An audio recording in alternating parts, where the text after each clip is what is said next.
નમસ્કાર, આપ જોઈ રહ્યા છો સ્પાર્ક ટુડે ન્યૂઝ। એકલવ્ય સાર્વજનિક યુવક મંડળ ગુરુકુળ 4 રસ્તા દ્વારા વિઘ્નહર્તા ગણપતિ બાપાના આગમનની ડીજેના તાલે રમઝટ બોલાવી તૈયારીઓ કરવામાં આવી।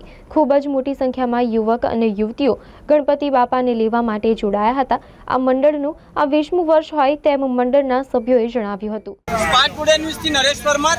વડોદરા શહેરની અંદર જે રીતે ગણેશ ભગવાનને જે રીતે બોલાવવા માટે એમના આગમન સ્વરૂપે જે રીતે મોટી મોટી યાત્રાઓ અને ડીજે અને ઢોલ તાલ નગારા સાથે નીકળતા હોય છે, ત્યારે વાઘોડિયા રોડ ખાતે આવેલ ગુરુકુળ 4 રસ્તા ઉપર એકલવ્ય યુવક મંડળ દ્વારા આજ રોજ જે સાર્વજનિક યુવક મંડળ છે અને તેમના દ્વારા આજે ગણેશ ઉત્સવના ભાગરૂપે તેમની આગમન યાત્રા આજે ખૂબ જ મોટી સંખ્યામાં નીકળી છે।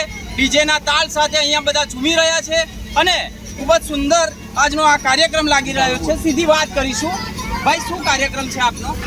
પહેલા તો હું કહું છું જય ગણેશ અને સ્પાર્ક્સ ન્યૂઝને મેં ખૂબ અભિનંદન કરું છું કે તમે આટલા ટાઈમ કાઢીને અહીંયા આવ્યા, એ બદલે ખૂબ અભિનંદન।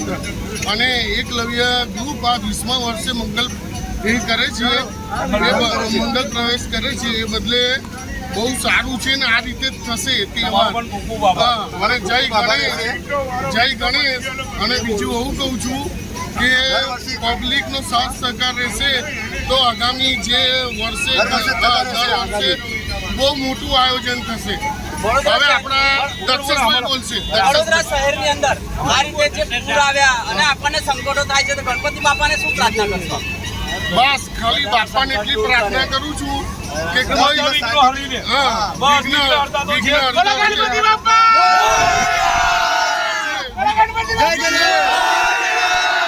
વિઘ્નહર્તા છે, બધા વિઘ્નો હરી લે અને બધા મનુષ્ય એકદમ। હવે આપણે પિન્ટુભાઈ બોલશે। પિન્ટુભાઈ બોલો પિન્ટુભાઈ, શું કહેશો આજના? બસ ગણપતિ બાપાનું આગમન થઈ રહ્યું છે કે આપણે બધા ખુશીથી એમને વધાવીએ અને સ્પાર્ક ટુડે ન્યૂઝને જે આ વરસાદ છે બધામાં લાઈવ કવરેજ કરી રહ્યા છે એને ખૂબ ખૂબ અભિનંદન અમે પાઠવીએ છીએ। વિઘ્નહર્તા કહે છે વડોદરામાં આવી બધી એની માટે હું અને દરેક ભક્તો આપણે ગણપતિ બાપાને આ વખતે પ્રાર્થના કરીશું કે આપણી આવી કોઈ સ્થિતિ ના આવે અને આપણે શાંતિથી સુખીમય જીવન જીવીએ। એ જ આપણી મોટા મોટી ગણપતિ બાપાના આશીર્વાદ છે। આપનું નામ? મારું નામ પડીક પિન્ટુ રાજેશ।